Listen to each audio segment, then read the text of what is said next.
आज मैं आपके साथ ईद के हवाले से ड्रेस डिज़ाइनिंग शेयर करने वाली हूँ कि किस तरह से डिज़ाइनर डिफरेंट पैचेस और डिफरेंट पैनल्स को अटैच करते हुए वो भी टिकटॉक से रीज़नेबल प्राइस में ड्रेस को ख़रीदते हुए बजट में रहते हुए आप किस तरह से स्टाइलिश सा यूनिक सा कट्स के साथ आप ड्रेस को डिज़ाइन कर सकते हैं। आज की वीडियो जो है आउटफिट फ्रॉम स्क्रैच चैलेंज है। मैं आपके साथ बहुत ही budget friendly dress designing ideas share करने वाली हूँ और पाकिस्तानी सूट की बहुत ज़्यादा रेंज शेयर करने वाली हूँ कि लॉन में और प्रिंटेड ड्रेसेस में कौन कौन सी कलेक्शन आ चुकी है। अच्छा, ये ड्रेस जो था ना वो मैंने टिकटॉक शॉप से ख़रीदा था। आज मैं इस ड्रेस की आप लोगों के साथ रिक्रिएशन शेयर करूँगी और मैंने ईद पर किस तरह से ड्रेस डिज़ाइनिंग की तो वो भी आपके साथ रिवील करने वाली हूँ।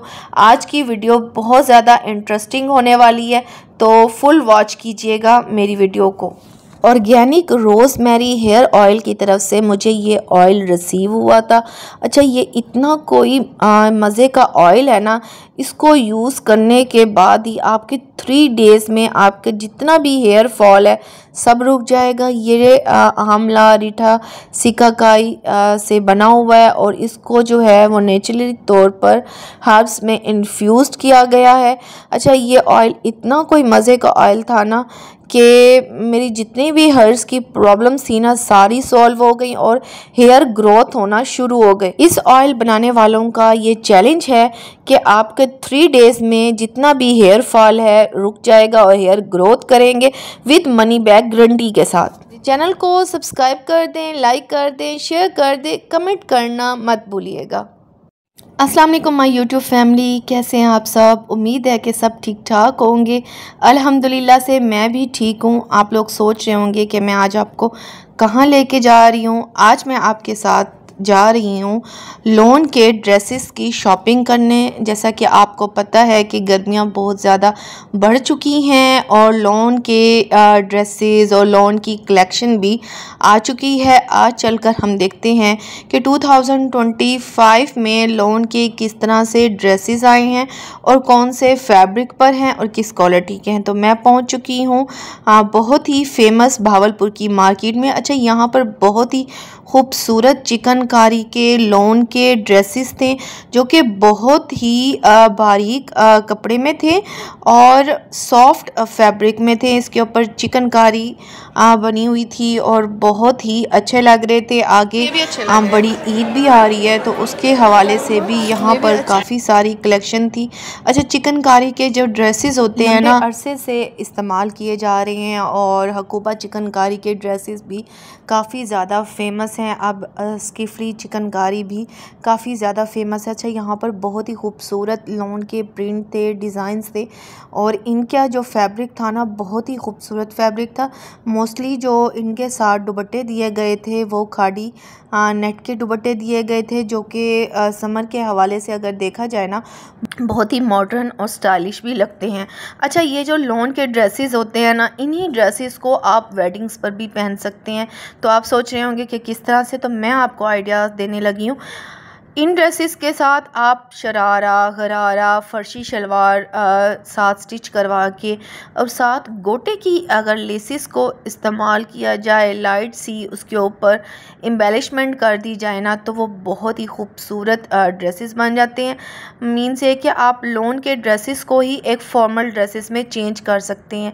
वैसे भी आजकल गोटे के ड्रेसेस जो हैं वो बहुत ज़्यादा इन है, तो मैं आज आपके साथ जो है वो इस तरह के गोटे के ड्रेसेस भी शेयर करूंगी रिक्रिएट करने के बाद। अच्छा, ये भी शॉकिंग पिंक कलर में चिकनकारी का ड्रेस था, बहुत ही खूबसूरत और स्टाइलिश कलर था। आजकल शॉकिंग पिंक कलर काफ़ी ज़्यादा ट्रेंडिंग में भी है। अच्छा, यहाँ पर ना लॉन के फैब्रिक की बहुत ज़्यादा कलेक्शन थी। अच्छा, ये जितने भी मैं आपको लॉन के ड्रेसेस दिखा रही हूँ ये सारे ही बहुत रीज़नेबल थे, 5000 की रेंज में थे। ये 3 पीस जो ड्रेस था ना चिकनकारी चिकनकारी में ये 5000 का मिल रहा था। इसके अलावा 2 पीस चिकनकारी के ड्रेसेस भी थे जिनके ऊपर बहुत ही खूबसूरत और नफीस चिकनकारी बनाई गई थी और ये 3000 में मिल रहे थे। इनके साथ आप प्योर का दुपट्टा ले सकते हैं या चाइना सिल्क का दुपट्टा ले सकते हैं। अच्छा, मुश्क ब्रांड का जो ड्रेस था ना वो 5000 में मिल रहा था। इसके अलावा मुश्क ब्रांड का नूर जहाँ वॉल्यूम भी 5000 में मिल रहा था। इसके साथ प्रिंटेड दुपट्टा था। अच्छा, ये लैलिक कलर जो है ना बहुत ज़्यादा इन है और ये पहने हुए भी बहुत खूबसूरत और स्टाइलिश लुक भी लगता है। पर्पल कलर में भी काफ़ी ज़्यादा कलेक्शन थी और रेड कलर जो कि वेडिंग्स के हवाले से देखा जाए ऑल टाइम गर्ल्स का फेवरेट कलर है। जैसे कि आगे ईद के बाद जो है वो वेडिंग्स स्टार्ट हो जाएंगी तो उनके लिए भी काफ़ी अच्छे ड्रेसेस थे। अच्छा, यहाँ पे 2 पीस ड्रेसेस भी थे बेबी गर्ल्स के लिए क्योंकि बच्चों के समर के ड्रेसेस जो है ना बहुत ज़्यादा क्वांटिटी में ज़रूरत होती है तो यहाँ पर बहुत ही रीज़नेबल 2000 में मिल रहे थे 5 यार्ड। अच्छा, ये भी जो है वो मुश्क ब्रांड का ड्रेस था और ये भी चिकनकारी के सूट थे। अच्छा, इनके ऊपर भी बहुत ही खूबसूरत चिकनकारी की थी और जो ब्लैक को पसंद करते हैं ना ब्लैक में भी यहाँ पर बहुत ज़्यादा कलेक्शन थी और बहुत ज़्यादा रेंज थी। अच्छा, ये जो ड्रेसेस मैं आपको ब्लैक कलर में दिखा रही हूँ ये इनके प्राइस 1800 रुपये थे और गर्मियों में नॉर्मल पहनने के लिए बहुत कंफर्टेबल थे। अच्छा, इसके अलावा कुछ डिफरेंट और भी ब्रांड्स के ड्रेसेस थे जैसा कि इस ड्रेस के प्राइस जो थे ना ऑलमोस्ट 3000 रुपीज़ थे और ये बहुत ही खूबसूरत सा समरी कलर था। अच्छा, ये जिंक कलर भी बहुत ज़्यादा ट्रेंडिंग में है। इस तरह के जो वायरल कलर्स होते हैं ना वो समर में पहने हुए बहुत अच्छे लगते हैं। वर्दा ब्रांड के भी ड्रेसेस यहाँ पर थे जो कि 3000 में मिल रहे थे और लोन की कलेक्शन यहाँ पर काफ़ी ज़्यादा थी। अगर आपको कोई भी डिज़ाइन पसंद आता है तो आप स्क्रीनशॉट बना के मुझे सेंड कर सकते हैं। तो ये मैं फिर उसके बाद सफ़ायर गई। सफ़ायर पर चूँकि सेल लग चुकी थी स्टिच अनस्टिच ड्रेसेस पर और कुछ ईद के बाद जो ईद के ड्रेसेस थे ना ईद कलेक्शन पर भी सेल लगी हुई थी और एम्ब्रॉयडरी के ड्रेसेस तो बहुत ही खूबसूरत और स्टाइलिश थे। अच्छा, सफ़ायर के ड्रेसेस की ये मज़े की बात है कि उनके कलर्स उनका फैब्रिक बहुत ही कमाल होता है। उनकी जो डिज़ाइनिंग होती है ना वो बहुत ही ऑसम होती है। इसके अलावा जो लॉन के ड्रेसेस थे वो भी काफ़ी ज़्यादा थे और इनके ऊपर कुछ पे अप टू 50% थी और कुछ पे जो है वो 20% था, 30% था, 70% ऑफ था। अच्छा, इस तरह की जो कैजुअली शर्ट्स होती हैं ना आप लेकर घर में नॉर्मल रूटीन के लिए ठीक रह जाती हैं और स्टाइलिश लुक भी लगता है आपका पहने हुए। तो रेड कलर में भी काफ़ी कलर थे। अच्छा, ये बेज कलर जो था ना ये बहुत खूबसूरत था। अगर किसी ने भी लेना है ना ईद के लिए बड़ी ईद के लिए तो ये बहुत ही खूबसूरत और स्टाइलिश कलर था। इसके ऊपर सारा पर्ल्स का वर्क था और ओवरकोट बना हुआ था।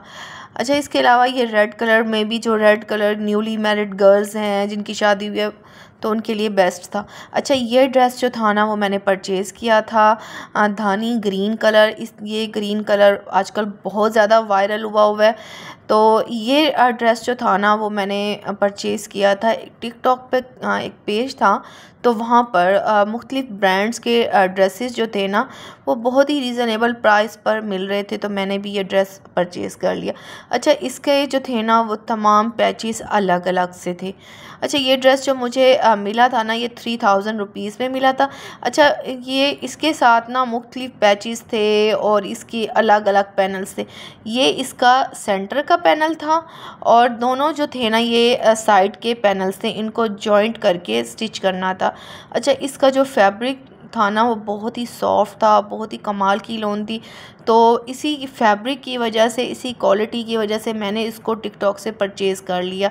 अच्छा, इस तरह के ड्रेसेस जो होते हैं ना वो ईद पर या वेडिंग्स पर या पार्टीज़ पर बहुत ही बेस्ट रहते हैं। स्टाइलिश लुक भी देते हैं, फॉर्मल लुक भी देते हैं और ये ब्रीथेबल भी होते हैं। अच्छा, इसके ऊपर ना कटवर्क चिकनकारी की गई थी और ये किसी फेमस ब्रांड का ही ड्रेस था और जो कि मुझे बहुत ही रीज़नेबल प्राइस पे मिल गया था। आप देख सकते हैं कि इसमें तमाम शर्ट पर स्किफली चिकनकारी की हुई थी, इसके पैनल्स पर भी और इसकी एम्ब्रॉयडरी बहुत ही खूबसूरत और नीट थी।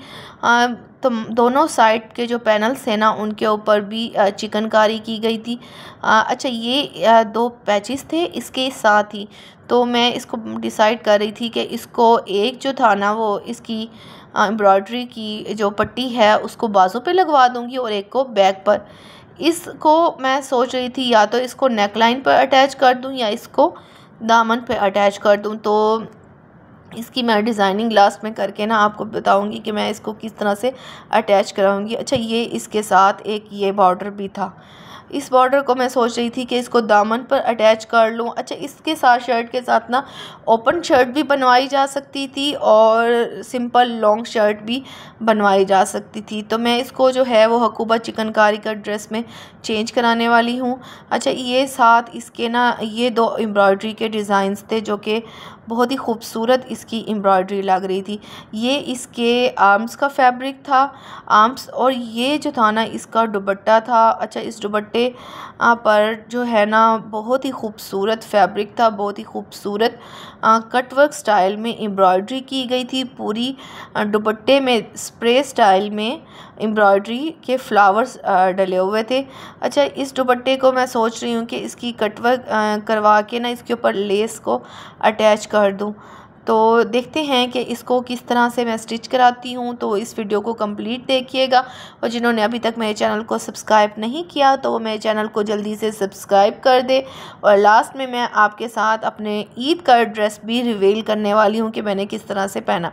अच्छा, मैं पहुँच चुकी हूँ लेसिस वाली शॉप पर, क्योंकि मैंने दुपट्टे के साथ कुछ लेसिस लेनी थी, कुछ पर्स लेने थे, थोड़ा सा ड्रेस के साथ जो है ना कुछ रिक्रिएशन करनी थी। उसके बाद ही इसको मैं अपने ईद के ड्रेस में चेंज करना था। अच्छा, ये बहुत ही वायरल नेकलाइन भी थे। उसके बाद मैं दुपट्टे वाले के पास गई, कुछ दुपट्टे थे वो पिको करने के लिए दिए, कुछ पे लेसिस लगानी थी, कुछ पे टेसल्स लगाने थे और कुछ पे बटन्स वगैरह भी अटैच करने थे तो वो दिए। अच्छा, ये गोटे की लेस जो थी ना ये बहुत ही फेमस हुई थी और मैंने जो है ना दुपट्टे पे दे दी अपने फैंसी दुपट्टे पर इस तरह की पिको करवाने के लिए।